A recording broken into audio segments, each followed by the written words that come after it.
បានជួបថ្លៃរាល់ពេលយប់ថ្ងៃស្រមៃ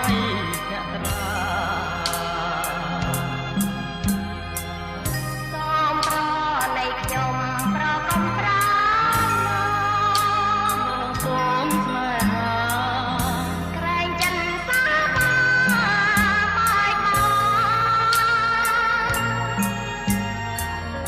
ទេសភាពត្រកាកណ្ដាលសួគ៌ធ្វើជាសាងសីរៀមស្មងនឹងស្រីអត់បីតែប្រាដូចជាបំណ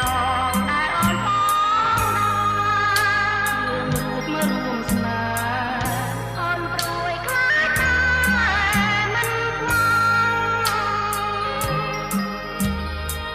ងរឿងអ្វីហេតុអ្វីឲ្យស្រីសង្ការសូមពងអររាប្រាប់ថាលួងចិត្តបរិសុទ្ធឥតខ្យងរូបអូនមិនឡងព្រោះសាស្រជាងប្រុងគិតនៅអ្វីថាណាំងទៀតខ្ពស់ស្រីចារោទ្រព្យស្នេហាមួងមុតបរិសុទ្ធនៃបងមិនបងត្រពី